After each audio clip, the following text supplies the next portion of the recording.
Programme میں آپ کو ایک دفعہ پھر خوش آمدید کہیں گے. بریک پہ جانے سے پہلے گفتگو جاری تھی, بات ہو رہی تھی کچھ معاشی مسائل کے حوالے سے, اور ملکی مسائل کو کیسے حل کیا جائے یہ سمجھنے کی کوشش کر رہے تھے. حکومتوں کی کیا ترجیحات عوام کے سامنے ہیں. مسائل میں دن بدن اضافہ ہوتا جا رہا ہے, لیکن ابھی تک اس کے حوالے سے کوئی سنجیدہ اقدامات نہیں کیے جا رہے ہیں, اور یہ بڑی غیر معمولی بات نظر آتی ہے کہ اس وقت اتنے سیریس کرائسس جو ہیں وہ نظر آ رہے ہیں, اتنے چیلنجز ہیں, لیکن اس کے باوجود کوئی اس کے اوپر بات کرنے کے لیے تیار نہیں ہے. اور دوسرا کہ گزشتہ روز جو کچھ ہوتا رہا ہے پارلیمنٹ کے اندر, یہ جو پروسیڈنگز ہوتی ہیں, میں تو گزارش یہ کروں گا جتنی اتھارٹیز ہیں کہ خدا را ان کو نہ دکھایا جائے زیادہ بہتر ہے, کیونکہ اس سے یہ تاثر ملتا ہے بلکہ عوام اس سے اور زیادہ دل برداشتہ ہوتے ہیں, وہ دل ان کا خون کے آنسو ہوتا ہے کہ یہ جن پارلیمان میں بھیجنے کے لیے لوگوں نے اتنی قربانیاں دی ہیں, اتنی کوششوں اتنی جد و جہد کے بعد ان لوگوں کو الیکٹ کر کے پارلیمنٹ تک بھیجا ہے, وہاں پر یہ عوامی مسائل کے اوپر بات کیا کریں گے. جو دوسرے کے خلاف الزامات لگاتے ہیں, جو زبان استعمال کرتے ہیں, تو یہ سب یقیناً کوئی بھی دیکھنا نہیں چاہتا. یہ پوری دنیا میں یہ سارے معاملات جو ہے وہ دیکھے جاتے ہیں. شاہ محمود قریشی صاحب جذباتی انداز میں تقریریں کر رہے تھے, ماضی میں بھی جب وہ ایک دوسری جماعت سے تعلق رکھتے تھے اسی طرح کی جذباتی تقریریں. تو صرف یہ الفاظوں کی آپ سمجھ لیں کہ جو گالی ہے یہ صرف, اور اس سے زیادہ اور محض کچھ نہیں ہے. عوامی مسائل تاحال اپنی جگہ موجود ہیں, بلکہ اس میں روز بروز ہر آنے والے وقت کے ساتھ اضافہ ہو رہا ہے, حل کے لیے کوئی کوشش نہیں ہو رہی. تو ان تمام معاملات پر گفتگو کر رہے تھے, اور اس کے علاوہ بہت سارے معاملات ہیں جس کے اوپر ابھی بات کرنی ہے. بڑے خاص مہمان آج ہمارے یہاں اسٹوڈیوز میں موجود ہیں, اور ان سے ہم بات کر رہے تھے. ڈاکٹر محمد شہباز صاحب یہاں تشریف فرمائے. بریک پہ جانے سے پہلے ان سے میں گفتگو کر رہا تھا کچھ یہ جو بے روزگاری کا ایک مسئلہ ہے اس کو کیسے حل کیا جائے. ابھی ایک اور ہمارے بڑے خاص دوست ہیں رانا طارق محمود صاحب, ہمیں انہوں نے جوائن کیا, ایجوکیشنسٹ ہیں ماشاءاللہ, بڑا اچھا تجزیہ بھی کرتے ہیں, اکانومی کو سمجھتے بھی ہیں, سی پیک کے حوالے سے خاص طور پہ بڑا اچھا ان کی ریسرچ رہی ہے. اس وقت ہمیں جوائن کر چکے ہیں, ان کو میں خوش آمدید کہوں گا. بہت شکریہ رانا صاحب فار بینگ دس آن دا شو. اور بریک پہ جانے سے پہلے گفتگو جاری تھی. ڈاکٹر صاحب بڑی کرٹیکل سچویشن ہوتی جا رہی ہے, ان امپلائمنٹ ایک بہت بڑا مسئلہ ہے پاکستان جیسے ملک کے اندر, جہاں پہ روزگار کے لیے تو آپ کو مسئلہ ہے ہی. اگر دوسرے ممالک میں اگر روزگار کا حصول ایک مسئلہ ہے, تو دوسری طرف یہ کہ انٹرپرینورز کی جیسے آپ نے بات کی, ان کے لیے بڑی ریلیکسیشن ہے, سافٹ لون دیے جاتے ہیں. آپ کے یہاں اس طرح کی اسکیمز تو بڑی آئی ہیں, لیکن ان کا جو فیڈ بیک ہے وہ کچھ خاص نظر نہیں آیا, اس کا آؤٹ کم بھی کچھ سمجھ میں نہیں آیا کہ کیا رہا ہے. اور پھر ابھی ریسنٹلی ابھی ایک لون کا جو یوتھ لون پروگرام انیشیٹ کیا گیا تھا, تو انیشلی جو 35 سال سے زیادہ کا یوتھ ہوگا تو اس کو وہ لون ملے گا, اس سے کم والے کو یہ لون مل بھی نہیں سکتا. یہ تو آپ کی پالیسی ہے, یہ ذرا سمجھائیے کہ اگر اس طرح کے پلانز آپ ایگزیکیوٹ کرنے کی کوشش کریں گے تو اس کا نتیجہ کیا نکلے گا, یہ سمجھا دیں. یہ تو اگر فرض کرو 35 سال کی کنڈیشن لگائی ہے, میرے خیال میں ہم جب نوجوان کی بات کرتے ہیں ہم تو 22 سال سے ہم شروع کر دیتے ہیں. بچہ جب بلکہ ایون کہ گھروں کے اندر جب بچہ ہمارا 25 سال کی شادی کرتا ہے تو شادی جب کسی کرتے ہیں بندہ میچور ہوتا ہے اور سیانا ہوتا ہے وہ, تو آپ نے 35 سال کی حد کر دی, تو اس کا مطلب کوئی بندہ جو ہے یا میں ہوں تو مجھے 35 سال اگر لیٹس سے کہ میں 28 کا ہوں یا 28 میں نے پی ایچ ڈی کر لیا, لوگ کرتے ہیں دنیا میں ہوئے ہیں ایسے لوگ بڑے ماشاءاللہ ٹیلنٹڈ جو ہیں, اور یا میں نے 26 سال کی عمر میں میں نے اپنی ایجوکیشن ماسٹر یا میں نے ایم فل کر لیا, تو اس کے بعد مجھے مزید 35 سال ہونے کے لیے مجھے گھر میں بیٹھنا پڑے گا. تو میں جب ایجوکیشن جو تھیوری تھی یا جو بکش نالج تھا اس کو میں نے جب پریکٹیکل عمل کرنا ہے, اس عمل کرنے کے لیے مجھے 7 سال چاہیے, تو 7 سال میں میں بالکل بیکار ہو جاؤں گا. تو ان کو تھوڑا سا اس چیزوں کو سوچیں. یا دوسری سے میں نے بات کہی, دیکھیں ہوتا یہ ہے دنیا میں کہ کوئی مشیر ہو یا کوئی وزیر ہو اپنے ایریا کا ایکسپرٹ ہوتا ہے, اور یہ بھی بات میں نے آپ کے ہی پروگرام میں کہی تھی جس میں کنڈالیزا رائس جو تھی اس کی میں نے ایگزامپل دی تھی آپ کو. تو یہ لوگ جو مجھے بتائیے کہ انہوں نے کون سا پیچھے ایسا کام کیا ہے کہ جس کی وجہ سے ہم نے اتنی سینسٹیو پوزیشن جو ہے ان کو دے دی ہے کہ یہ قوم کا فیوچر بنائیں گے. آپ یو کے کی ہسٹری دیکھیں, وہاں پہ آپ کے پاس ایکسپرٹ لوگ تھے, اپنے فیلڈ کے پروفیسرز تھے اور پی ایچ ڈی ہولڈرز تھے. ایون امریکہ میں تو نوبل پرائز ہولڈر جو ہیں انہوں نے جو سائنس اینڈ ٹیکنالوجی کی جو وزارت ہے وہ سنبھالی ہوئی ہے, تو وہ چیزیں لے کے آگے جا رہے ہیں. تو ان کو اگر آپ کا ایجوکیشن یا آپ کا ایکسپرٹیز جو ہے وہ ایک فیلڈ سے ریلیونٹ ہی نہیں ہے, تو میرے خیال ہے مجھے کو بندہ کہے گا چونکہ میں پروفیسر ہوں, اکنامکس کا بندہ مجھے کو بندہ کہے جب سوشیالوجی کی جو سیٹ ہے وہ اٹھا لیں یا مارکیٹنگ کی, تو میں میرے خیال میں سیدھا مجھے انکار کر دینا چاہیے, کیونکہ میری ایک گڈ ول ہے اپنے فیلڈ کے اندر, میں اس کو بچاؤں گا اور میں اس کو تباہ نہیں کروں گا کسی ایک پوزیشن لینے کے لیے. تو تھوڑا سا یہ ان کو بھی یہ چیزیں سوچنی چاہیے, کیونکہ یہ قوم کا پیسہ ہے, وہ ٹیکس سے اکٹھا ہو رہا ہے, جس طرح سے آپ کے پاس آ رہا ہے, تو اس کے اوپر ایک ایک پیسہ جو ہے وہ خرچ کرتے ہوئے لیڈران کو سوچنا چاہیے. جیسے کہ ابھی بات کر رہے تھے کہ پارلیمنٹ کے اندر یہ لوگ جو بھی چیزیں دیکھیں گا, میں تو نہیں دیکھ پایا اس کو, अब ये चीज़ें ट्रिकल डाउन होंगी नीचे, और इसी की बात आपसे मैं कर रहा था कि ये अगर हमारे जो बड़े लोग हैं वो अगर उनका बिहेवियर इस तरह से होगा, वो एक दूसरे की इज्जत नहीं करेंगे। देखें, अपोजिशन में रहना या गवर्नमेंट में रहना इज सेपरेट थिंग, लेकिन चूंकि आप इंसान तो हैं और आप अच्छे इंसान, अच्छे इंसानों के अंदर से वो जो अच्छाई है, जो अच्छी बातें हैं वो नजर आनी चाहिए, क्योंकि आपको हम आइडियल मानते हैं, आप हमारे लीडर हैं। तो जब हमारे लीडर जो है पार्लियामेंट के अंदर गाली गलौज करेंगे और एक आम बंदा अगर गाली गलौज करे फिर उसको ऊपर हमें तड़पना नहीं चाहिए। ये लीडरान को ठीक करना है। कौमें हमेशा लीडर जो होते हैं वो लीड करते हैं। बिल्कुल ठीक है। अच्छा, लीडर ये हैं वाकईतन, आप इनको लीडर कहते हैं, मैं तो लीडर की कुछ और डेफिनेशन लेता हूँ। ये तो सारे पॉलिटिशियन हैं, पॉलिटिशियन अच्छे आपके यहाँ सारे मौजूद होंगे, लेकिन लीडर कोई मौजूद नहीं है। मेरे ख्याल के वक्त के साथ साथ लीडरशिप की डेफिनेशन भी चेंज हो गई है। तो जो आज की डेफिनेशन है लीडर को, उसके मुताबिक ये ठीक है। ये ठीक है, जो आज के हिसाब से जो फ्रेम में फिट आते हैं तो इन्हीं को लीडर मान लिया जाता है। राना साहब फरमाइए, एजुकेशन के हवाले से आप, क्योंकि मसला ये है कि एक वक्त की रोटी हाथ से चली गई है, तो एजुकेशन के ऊपर, हेल्थ के ऊपर ये क्या खर्च करेंगे, क्या पॉलिसी बनाएंगे, ये समझ में आता है।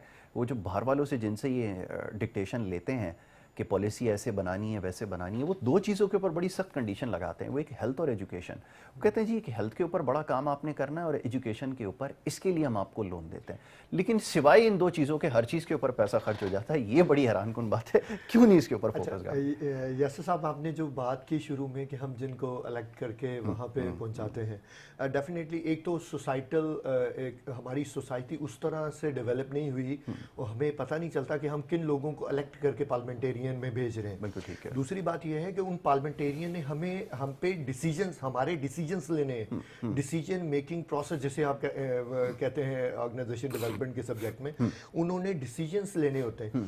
अब आप यूनाइटेड नेशन अभी सर्च कर लें, United Nation Industrial Development Organization 2018-2019 की रिपोर्ट में ये कह रहा है पाकिस्तान के बारे में कि ये कैसी कौम है कि जो अपने लोगों को इलेक्ट करके पार्लियामेंटेरियन में भेजते हैं और वो उनके लिए डिसीजन लेते हैं और वो वन फिट ऑल पॉलिसी बना देते हैं। ऐसा ही है। मतलब एक पॉलिसी बनाते हैं टेक्सटाइल के लिए, दूसरी वही पॉलिसी लेदर के लिए, वही पॉलिसी किसी और के लिए।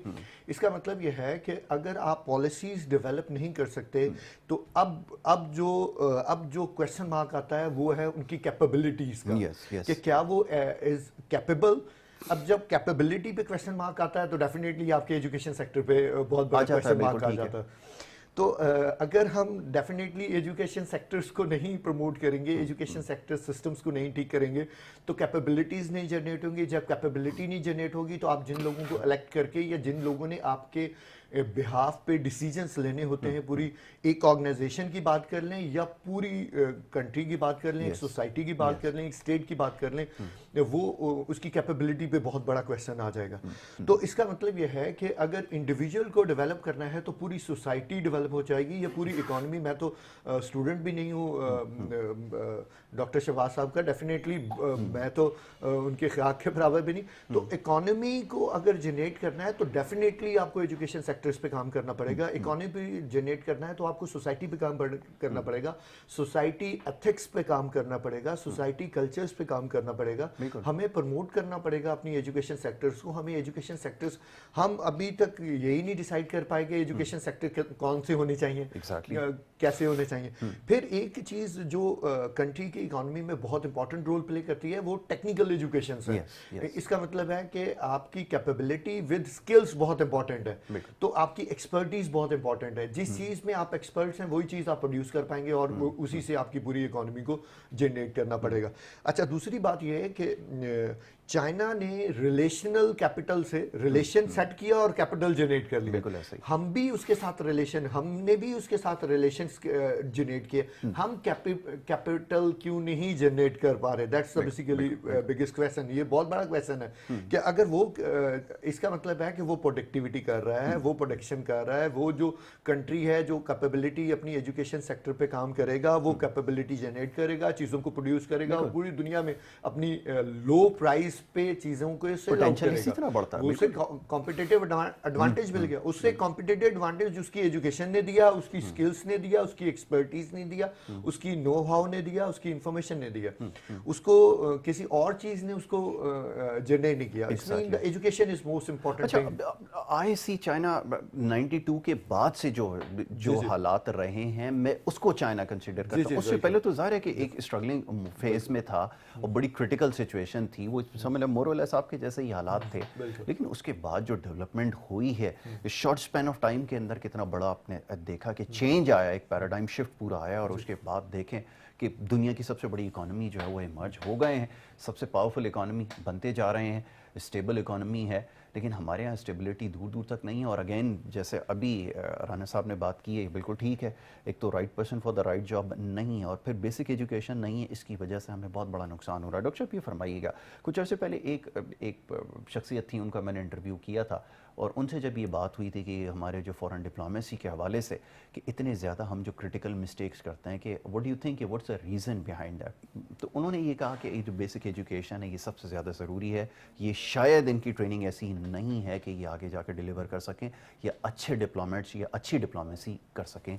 तो ये बात मैं आज तक मेरे दिल के अंदर है, और मैं चाहता हूँ कि इसके ऊपर कभी बात की जाए। आप क्या समझते हैं कि वाक़ईतन ऐसा है? मैं राना साहब की बात को सेकंड कर रहा हूँ। देखें, जब मैंने आपसे बात की कि जब ग्रेट डिप्रेशन आया तो जॉन मेनर्ड केन्स ने कहा कि स्कूल बनाओ और सड़कें बनाओ, इंफ्रास्ट्रक्चर डेवलप करो, बल्कि उन्होंने ये नहीं कहा कि सड़कें बनाओ और स्कूल बनाओ, स्कूल बनाओ और सड़कें बनाओ। एजुकेशन जो इतनी ज़्यादा इंपॉर्टेंट है। जहाँ तक बात दूसरी रही कि उसकी कैपेसिटी बिल्डिंग की बात हो रही थी, तो ये एजुकेशन जो होती है ये बेसिकली इकॉनमी की कैपेसिटी बिल्डिंग करती है। हम इतना कैपेसिटी बिल्ड कर चुके हैं कि इतना पैसा हमने हायर एजुकेशन कमीशन के थ्रू हमने इन्वेस्ट किया अपने कौम के ऊपर, जो नौजवान थे, जो ग्रेजुएट से एमफिल PhDs बाहर भेजा, पढ़ाया, लेकिन हम ये भूल गए कि जब इन लोगों ने पढ़ के वापस आना है तो हमने इनको इकोनॉमी के अंदर खपाना है। आज ये हाल है कि 3-3 हज़ार PhD या इससे ज़्यादा जो हैं वो बेरोज़गार फिर रहे हैं, और मैंने अपनी गुनाहगार आंखों से देखा है PhDs को बेरोज़गार होते हुए, जो मैं कभी सोच ही नहीं सकता। अब उसका हाल ये था कि गवर्नमेंट के सेक्टर में कोई बंदा होता तो कोई बात नहीं, अगर आप कैपेसिटी बिल्ड नहीं कर पाए वक्त के साथ कर लेंगे आप, लेकिन आप एटलीस्ट जो लोग बेरोज़गार हैं आप उनका तो सोचें कि उनको हमने करना क्या है। पूरी दुनिया की मार्केट खुली हुई है आपके लिए, आपके पास एक ओवरसीज़ की मिनिस्ट्री है। ओवरसीज़ की मिनिस्ट्री इसलिए नहीं है कि आप यूके से बंदा इंपोर्ट करें हमारे ऊपर बिठा दें, उसका मतलब ये भी है कि वो बंदा इंटरनेशनल मार्केट के अंदर आपका जो ह्यूमन रिसोर्स है उसके लिए जॉब तलाश करे। तो आप अपना PhD जो था उसके इंटरनेशनल मार्केट के अंदर आप उनको इंट्रोड्यूस करवा सकते थे। अब जो अफ्रीकन कंट्रीज में देखें, इंडियन जो है वो डिफरेंट इंस्टीट्यूशन के अंदर पढ़ा रहे हैं, USA में देखें, UK में देखें, बल्कि आज जितनी बड़ी कॉर्पोरेशन है उनके जो CEOs हैं वो इंडियन हैं, तो क्या वो पाकिस्तानी नहीं बन सकते? तो इन लोगों को आपको चाहिए था कि आप इनको इंटरनेशनल मार्केट में इंट्रोड्यूस कर दिए, दो काम करते। पाकिस्तान का जो इमेज किसी हद तक हमने उसको थोड़ा सा वो डिक्लाइन कर दिया है, ये उस इमेज को बेहतर बना। दूसरा, वो आपको पैसा कमा के पाकिस्तान भेजते ताकि आपको IMF से कर्जे लेके फॉरेन जब ना बढ़ाने पड़ते, वो रेमिटेंस भेजते आप। देखिए, ये तो लॉन्ग टर्म पॉलिसी के अंदर आता है और प्लानिंग का इसमें बड़ा रोल होता है। अब ये तो अगर आपके पास फारसाइटेड लोग हों, विजनरी लोग हों, तो ये सब, क्योंकि ये भी तो इन्वेस्टमेंट है, लेकिन ऐसे तो लोग आपके पास नहीं है। वो जो बच्चा आपने UK से लाकर मम्मी डैडी वाला बिठाया है, उसको तो पता नहीं है उसका काम क्या है। तो ये तो सिचुएशन आपकी है कि आपकी दोस्ती अगर किसी के साथ लग गई, आपने कहा चलो ये भी मुशीर है तो इसको भी मुशीर बना दो, ये तो सूरत हाल है। जब ये कल्चर नहीं खत्म होगा तो फिर कैसे मामला आगे बढ़ेंगे? अच्छा, दूसरी जो बात है, इसका जवाब मैं बता दूं। दूसरी बात जो आप कर रहे थे वो डिप्लोमेसी की, देखिए मैं आपको सिर्फ एक एक्सपीरियंस बताता हूँ, मैं कंट्री का नाम नहीं बताऊंगा, फिर उस बंदे का नाम का पता चल जाएगा आपको। मैं अभी रिसेंटली मैं एक कंट्री में एम्बेसी में गया, तो वहाँ कुछ 4-6 लोग जो थे वो आए, जो भी एम्बेसी में लोग काम कर रहे थे उनके पास, कि यार हम लोग एक होटल खोल रहे हैं तो हमें पाकिस्तानी लोग चाहिए। तो वो कंसर्न पर्सन जो था उन्होंने कहा ऐसा करें आप एक ना वो वाइट पेपर के ऊपर लिख दें और ये वाइट बोर्ड के ऊपर लगा दें। मैं कुछ सेकंड के लिए तो बिल्कुल मैं हक्का बक्का रह गया कि ये बंदा, एक आदमी पाकिस्तानी आपके पास आ रहा है कि भाई मैंने होटल खोला है, मुझे को पाकिस्तानी 4-6 लड़के चाहिए ताकि उनको अपने काम पे लगा सकूं, और ये दोस्त कह रहे हैं कि आप वो वाइट पेपर के ऊपर लिखो, लिख के उसको वाइट बोर्ड के ऊपर लगा दो। इसने इतनी तकलीफ नहीं की कि अच्छा यार माशाल्लाह आप तो पाकिस्तानी लोगों का रोजगार बढ़ा रहे हैं, तो आए मैं आपको सारी चीजें करके देता हूँ। तो मतलब कि ये तो हमारा हाल है। इसको मैं कहता हूँ लैक ऑफ ओनरशिप। हम पाकिस्तान के अंदर काम कर रहे हैं, पाकिस्तान का आज़ाद खाना खा रहे हैं, पाकिस्तान के अंदर आज़ाद हवा ले रहे हैं, पाकिस्तान के अंदर आज़ाद रह रहे हैं, आज़ाद शहरी हैं पाकिस्तान के, लेकिन पाकिस्तान को हमने ओन नहीं किया। और ये उस बेसिकली जो ओनरशिप ना होने की वजह है ना, उस वजह से ये सारे मसाइल जो है ना वो आपके आ रहे हैं। ये टू सम एक्सटेंट हम सारे जो इसके मतलब वो कसूरवार हैं कि हमें पाकिस्तान को ओन करना चाहिए। जब तक हम अपने मुल्क को ओन नहीं करेंगे उस वक्त तक मेरा नहीं कल हम तरक्की जो कर सकेंगे। और आप अक्सर देखें, मैं हैरान होता हूँ ये चीज़ें देख के कि जब हमारी नौकरी बाहर हो जाती है फिर हमें पाकिस्तान बुरा लगता है। और मैं जो कि 30-40 कंट्री फिर चुका हूँ, मुझे जितना सुकून अपने मुल्क के एयरपोर्ट के ऊपर पाँव रख के मिलता है ना, मैं जब उतरता हूँ, मैंने दुनिया में कहीं इतना ज्यादा सुकून नहीं देखा। बिल्कुल ठीक है, ये बड़ी जैसे भी natural सी चीज़ है, हैं बिल्कुल हम ऐसे। पॉलिटिकली इनएफिशिएंट हैं, अब इकोनॉमिकली इनएफिशिएंट हैं, हम करप्ट हैं, उसके बावजूद मैं समझता हूँ कि हम दुनिया से बहुत अच्छे हैं। बहुत सारी ऐसी चीजें हैं जो दुनिया के अंदर मैंने देखी हैं, वहां पर नहीं लेकिन यहाँ पे हैं। पर इसका मतलब ये नहीं है अगर हम पॉलिटिकली इनएफिशिएंट है तो हमें इनएफिशिएंट ही रहना है। इसका मतलब ये भी नहीं कि हमें करप्शन बहुत ज्यादा करनी है। इसका मतलब ये कि ये आते हमारी बुरी हैं तो इनको हमें आहिस्ता आहिस्ता खत्म। इसमें लीडरशिप का बड़ा इंपॉर्टेंट रोल होता है जी, चीज़ों को किस तरह एक्सप्लॉइट किया जाता है, किस तरह इस्तेमाल किया जाता है, किस तरह अपनी इमेज को बेहतर बनाया जाता है, उसके ऊपर हमारे यहाँ काम नहीं होता है। एजुकेशन के हवाले से राना साहब आप देख लीजिए कि ये बात from the very first day जब गवर्नमेंट ने चार्ज लिया था उससे पहले भी कहते थे कि यूनिफाइड पॉलिसी जो है वो डिफ़ाइन की जाएगी। ऐसा कुछ हो नहीं सकता है कि सबके लिए एक यूनानिमस सिलेबस जो है वो बना दिया जाएगा, उसके ऊपर काम करेंगे, उसको एक सेट असाइड करके तो फिर ये ऑपोजिशन करप्शन वगैरह का सिलसिला शुरू हो गया। आज भी इसके ऊपर बात करने के लिए कोई तैयार नहीं है। तो इससे क्या अंदाज़ा होता है, क्या मामलात को समझते नहीं है या संजीदा नहीं है हल करने के लिए? यासर भाई, गवर्नमेंट की प्रायोरिटी सेट करती हैं कि वो क्या चीज़ करना चाह रही हैं। आपके बराबर में मलेशिया है, महातीर मोहम्मद ने एजुकेशन सेक्टर को ही ग्रो किया एंड देन पूरी दुनिया में उसको राज किया। इसका मतलब ये है कि डॉक्टर शहबाज साहब की बात को मैं सेकंड करूंगा कि आपके पास टैलेंट है, आपके पास यूथ है, 67% यूथ है, आपने मैनेजमेंट करनी है, जिसे हम टैलेंट मैनेजमेंट कह रहे हैं। कैपिटलाइज कैसे करेंगे, अपॉर्चुनिटीज नहीं होगी। अगर हमारे पास कोई चीज हो और उससे हम कैपिटल जनरेट ना कर सकें, कैपिटलाइज ना कर सकें, तो डेफिनेटली वो चीज एक एक्सपायरी डेट है इस चीज की, तो वो एक्सपायर हो जाएगा। तो इसी तरह डेफिनेटली हमारे पास अगर पूरी दुनिया में सबसे यूथ हमारे पास हैं तो हम उसको कैपिटलाइज कैसे करना है, ये हमारे लिए सबसे ज़्यादा इंपॉर्टेंट है। अब उस कैपिटलाइज करने के लिए हमें रेगुलेटरी जो बॉडीज़ हैं, definitely the Higher Education Commission and जितनी भी रेगुलेटरी बॉडीज़ हैं, जितने भी गवर्नमेंट ऑफिशियल्स हैं, उनको चाहिए कि पॉलिसीज़ बनाए कि जो लोग पढ़ के बाहर से आ रहे हैं, जो लोग हमारे यहाँ से पढ़े हुए हैं, उन्हें कैसे पूरी अभी भी कुछ दिन पहले एहतजाज चल रहा था HSC के सामने कि वो PhDs कह रहे थे कि भी हमें नौकरियां नहीं मिल रही। वो साइंसेस के ज्यादा लोग थे। साइंसेस मीन लोग बाहर के ममालिक में वो लोग साइंटिस्ट होते हैं और हमने उनको रोड पे बैठा दिया लाके। तो डेफिनेटली अगर हमने उनको उसकी टैलेंट, उसकी एम्प्लॉयमेंट जनरेट ना की तो वो बाहर या तो बाहर चले जाएंगे या यहाँ पे पॉवर्टी इंक्रीज करेंगे। तो आपके पास ऑप्शंस नहीं है उनको, अगर आपने यूटिलाइज नहीं किया, कैपिटलाइज नहीं किया, तो आपके पास ऑप्शंस नहीं है, गवर्नमेंट के पास ऑप्शंस नहीं है कि उसके क्या करे। वो डेफिनेटली ब्रेन हो जाना है, बिल्कुल ब्रेन ड्रेन हो जाएगा, जो डॉक्टर शहबाज साहब बात कर रहे थे। तो प्रायोरिटी सेट करें कि हमने क्या क्या चीजें करनी है और फिर सीक्वेंशियल उन प्रायोरिटीज को उनको सॉल्व करे। जो भी प्रॉब्लम्स हैं, ये ऐसे प्रॉब्लम्स नहीं है जो दुनिया ने रिजॉल्व नहीं किए, ये ऐसे प्रॉब्लम्स नहीं है जो दुनिया में हल नहीं हुए। मातीर की एग्जांपल ले लें, चाइना की एग्जांपल ले लें, उन्होंने ये वही इकॉनमी है जो हमारे साथ की है, वही जो हमारे साथ आजाद हुए, ये वही कंट्रीज हैं जिनका कल्चर हमसे सेम है या रिलीजन सेम है, तो या रीजन सेम है। तो डेफिनेटली अगर वो ग्रो कर सकते हैं तो हम क्यों नहीं ग्रो कर सकते। ये हमें government priorities I think the most important thing. उसमें एक और भी चीज़ है जो मैं समझता हूँ कि खासकर जैसे राणा साहब कह रहे हैं कि बंदे हमारे जो साइंटिस्ट हैं, ये लोग बाहर से पढ़ के आ रहे हैं पाकिस्तान में, और वो लोग जो बिल्कुल जिन्होंने पाकिस्तान कल्चर ही टच नहीं किया और वो भी बाहर से पढ़ गए, तो दोनों में डिफरेंस है। ठीक है। और पाकिस्तान में ऐसे बहुत सारे लोग मैं जानता हूँ, मैं एक गुमनाम बंदे के बारे में आपको बताता हूँ। अगर एक आदमी जो है वो पाकिस्तानी एजुकेशन के साथ 600-700 पब्लिकेशन करता है या 600-700 इम्पैक्ट फैक्टर बनाता है या 600-700 जो है वो 600 किताबें लिखता है, ये 25 से 25,000 से ज़्यादा उसका साइटेशन है। मतलब ये है कि पूरी दुनिया जो उसको रिकग्नाइज कर रही है, उसके काम से वो फ़ायदा उठा रही। तो आप को क्या वो लोग नजर नहीं आते? आप ऑक्सफोर्ड या कैम्ब्रिज या MIT के आईने को उतारे हैं तो आपके लोकल लोग जो हैं, लोकल यूनिवर्सिटी बहुत अच्छा प्रोड्यूस कर रही है। ऐसा नहीं कि नहीं प्रोड्यूस कर रही, सिर्फ थोड़ा सा हमें देखने की जरूरत है। जब तक एक आम आदमी जो है, मैं कल भी एक प्रोग्राम में ये बात कर रहा था कि मेरे घर के मसाइल जो हैं मुझसे ज्यादा बेहतर बंदा कोई नहीं जानता। ना वो मेरा पड़ोसी जानेगा, ना वो किसी बड़े शहर का बंदा जाने। उसके मसाइल जो उसका हल भी अगर मैं जब देखूंगा, रिसर्च करूंगा अपने घर के मसाइल को हल करने के लिए, तो सोल्यूशन मुझे वहां से मिल जाएगा। रिसोर्सेज में खुद जनरेट करूंगा। और मैं इसमें एक जो जैसे मैं यूथ के लिए बहुत बड़ा मैसेज जो मैं आपके प्रोग्राम के थ्रू दूंगा, लेकिन मैंने जब मैटर किया तो मेरे पास इनकम नहीं थी कोई, تو پھر میں نے سوچا کیا کروں، پھر میں نے گاؤں میں اکیڈمی شروع کی، میں نے پرائیویٹ ایف اے کیا، پرائیویٹ بی اے کیا، پرائیویٹ بی ایڈ کیا، پرائیویٹ ایم اے اکنامکس کیا. تو میں اگر ایک گاؤں میں رہ کتنا کچھ کر سکتا ہوں، تو کیا یہ ٹیوشن اکیڈمی ہے جو میں نے اکیڈمی بنائی تھی، کیا وہ انٹرپرینیورشپ نہیں تھی؟ کیا وہ بزنس نہیں کیا تھا میں نے؟ تو اس کے بعد میں نے سارے اپنے انکم جنریٹ کی، سارا کچھ کیا. تو اگر میں ایک اکیلا آدمی نکما سا آدمی یہ کام کر سکتا ہوں تو 22 کروڑ عوام ہے میرے ملک. کیا نہیں کر سکتے؟ بالکل ٹھیک ہے، آپ کے پاس ول ہونی چاہیے. لیکن اب یہ ریسورسز کے حوالے سے ڈاکٹر صاحب اس کا جواب دونوں سے لوں گا میں، آپ سے بھی اور رانا صاحب سے بھی. آپ کے پاس کیا واقعی یہ بات کہی جاتی ہے جی ریسورسز ڈپلیٹ کر رہے ہیں، اس کی وجہ سے ہم جو ہے وہ پیچھے رہ گئے؟ میں تو بہت سارے اکنامک ماڈیولز دیکھتا ہوں جن کے پاس ریسورسز نہیں تھے لیکن اس کے بعد بھی وہ بڑا اسٹیبل رہا ہے اور بڑا اسٹیبلش ہوئے. جاپان کی ایک مثال دیتے ہیں. اب آپ کوموڈٹی سائڈ پر دیکھ لیں تو کچھ بھی نہیں ہے، سروسز سے ہی کنٹریبیوٹ کر رہے ہیں ٹوٹل جی ڈی پی کے اندر، لیکن بہترین آؤٹ کم ہے، بہترین ریزلٹس پروڈیوس کر رہے ہیں، دنیا کے اندر ایک بڑی اکانومی مرج ہو گئے.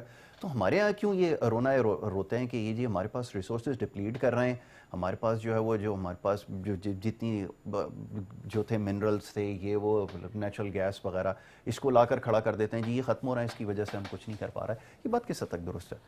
دیکھیں میں ایک چھوٹی سی ایگزامپل دوں گا. سی این جی جو ہے نا، سی این جی گیس، آپ کو اگر یاد ہو پی پی گورنمنٹ میں ایک دم سے جو سی این جی اسٹیشن بھرمار کی وہ ہونا شروع ہوئی. جیپنیز اس وقت پاکستان کے بارے میں یہ کہا تھا کہ، اور بلکہ وہ میں سمجھتا ہوں کہ وہ ہنستے تھے پاکستانی قوم کے اوپر، یہ قوم جو ہے روٹیاں پکانے کے لیے چاندی جلاتی ہے. تو چاندی تھی آپ کی جو سی این جی تھی، تو اس سی این جی کو آپ نے گاڑیاں چلانے کے لیے استعمال کیا اور آپ نے اندھا دھند جو ہے نا اس کا استعمال کیا. اور جب چیزیں وقت کے ساتھ ساتھ آپ دیکھیں پاپولیشن بڑھتی ہے، پاپولیشن کی ڈیمانڈ بڑھتی ہے، تو ریسورسز جو ہوتے ہیں آپ نے ان کا ایفیشینٹ استعمال کرنا ہوتا ہے. ڈپلیٹ وہ کرتے ہیں، ایکسپلور بھی ہوتی ہیں ساری چیزیں، وہ تو ظاہر سی بات ہے ریسورسز ہیں، جب تک وہ اس کا بھی استعمال نہیں کریں گے آپ کو سروائیو بھی کرنا ہے. کوشچن یہ ہے کہ دو چیزیں ہوتی ہیں، ایک ریسورسز کا ان ایفیشینٹ استعمال ہوتا ہے، ایک ریسورسز کا آپ کا ایفیشینٹ استعمال ہوتا ہے. تو جاپنیز نے ایفیشنسی کو کیسے کہا آپ سے کہ پاکستانی جو ہے روٹیاں پکانے کے لیے گیس کا استعمال کرتے ہیں. یورپ کے اندر کہیں گیس جو ہے نا، جو آپ کا کچن ہے اس کے اندر گیس نہیں ہوتی، بجلی ہوتی ہے اس کے اندر. بالکل ٹھیک ہے. تو آپ یہ بھی چیزیں آپ کو سوچنی تھی. اور اس کے بعد کیا ہوا کہ جو ہی وہ جو سی این جی اسٹیشن تھے، وہ ایک وقت آیا کہ جب گیس آپ کی بالکل ختم ہوگی، تو اس جگہ کا بھی غلط استعمال کیا آپ نے جس کے اوپر سی این جی اسٹیشن بنائے گئے تھے. پھر وہ جو capital in the form of جو خرچہ تھا یا جو وہ اس کا بھی غلط استعمال ہوا. ادھر آپ سے ڈیفیشینٹ ہو گیا گیس کے اندر، ادھر سے بھی آپ نے جو آپ کا کیپٹل تھا اس کو آپ نے صحیح طرح استعمال نہیں کیا. دنیا میں 3 کنٹریاں جن کے بارے میں آج کل بات ہو رہی ہے کہ انہوں نے کیپٹل جو خود جنریٹ کیا، جس میں یو ایس اے جو ہے وہ نمبر 1 ہے کہ یو ایس اے نے جو اپنی ہسٹری کے اندر کام کیا وہ کیپٹل اس نے خود جنریٹ کیا ہے. اور زیادہ جنریشن کو جو ہیومن کیپٹل کی بات کرتے ہیں. پھر آپ آ جائیں جاپان جو ہے، اس کی بہترین اگزامپل دی جاتی ہے کہ اس نے کیپٹل جو خود جنریٹ کیا. جاپان دنیا کا واحد ملک ہے جس نے فارن لون جو ہے وہ بھی جاپنیز کرنسی میں لیا ہے. بالکل ایسا ہی، کیونکہ وہ یہ کہتے ہیں کہ جب کل کو ہمیں وہ لون واپس کرنا پڑے گا تو ہمیں اپنی کرنسی میں واپس کرنا پڑے گا، اور ہم نے ملک ڈالرز میں، پاؤنڈ میں یا یورو میں نہیں لینا. کیونکہ جب ہم فارن کرنسی میں لون لیں گے تو کل کو جب اس کرنسی کی ضرورت پڑے گی تو اس کی ڈیمانڈ میں اضافہ ہوگا، ہماری کرنسی کی ویلیو ڈاؤن ہو جائے گی. بالکل ٹھیک ہے. تیسرا کنٹری چائنا، اس کے اندر تھوڑی کنٹروورسی پائی جاتی. کچھ لوگ یہ کہتے ہیں جو میرے استاد محترم ہیں جن کا میں لگایا پودا ہوں، یہ سارا کریڈٹ میرے استاد محترم کو جاتا ہے، محمد سمیع الدین بٹ صاحب کو جاتا ہے. وہ یہ کہتے ہیں، لیکن میں اپنے استاد سے تھوڑا اختلاف بھی کرتا ہوں، اور اختلاف کرنا چاہیے، پروڈکٹیو نہ کہ ان پروڈکٹیو. وہ یہ کہتے ہیں کہ چائنا جو اس کی ترقی جو ہے یا ڈیولپمنٹ جو وہ شیلو ہے. میرا کوشچن یہ ہے کہ سر دیکھیں، دنیا یہ دیکھتی ہے کہ آپ آج کیا ہو، دنیا یہ نہیں دیکھتی کہ آپ کل کیا تھے. اور آئی ایم ایف چائنا کے بارے میں یہ کہتا ہے کہ China over takes U S A. China will کا لفظ استعمال نہیں کیا، China over takes U S A. اس کو کہ چائنا جو یو ایس اے کو اوور ٹیک کر چکا ہے. بالکل کر چکا ہے. اس کی وجہ یہ ہے کہ انہوں نے، اب ان کے جو پرائم منسٹر تھے اس وقت، ڈینگ شاید ان کا نام کہا جاتا ہے، تو انہوں نے قوم کو سیونگ جو ہے اس کی طرف لگایا. 30-40 سال وہ کنٹری جو ہے، اس کے جو عوام تھے وہ بھوکے رہ لیا، انہوں نے سیونگ کی. اور 90s کا دور جو ہے، لیٹ 90s کا دور، اس کو ہم سیونگ گلٹ کا نام دیتے ہیں چائنا کے اندر. آج وہ سیونگ جو ہے وہ کیپٹل کی فارم میں باہر آیا. دیکھیں وہاں جا کے آپ کبھی اتفاق ہو آپ کو چائنا آنے کا، آپ دیکھیے کہ جو انفراسٹرکچر ڈیولپمنٹ ہوتی ہے اس کی جو بیسک ڈیفینیشن ہے نا، وہ چائنا کے اوپر امپلیمنٹ ہوتی ہے. بالکل ٹھیک ہے. ذرا اس کے بارے میں بھی بات کریں گے. ایک چھوٹی سی بریک کے لیے کہا جا رہا ہے، بریک لیتے ہیں، بریک کے بعد واپس آئیں گے اور کچھ اور معاملات ہیں جس کے اوپر گفتگو. آپ دیکھتے ہیں پروگرام گڈ مارننگ کراچی.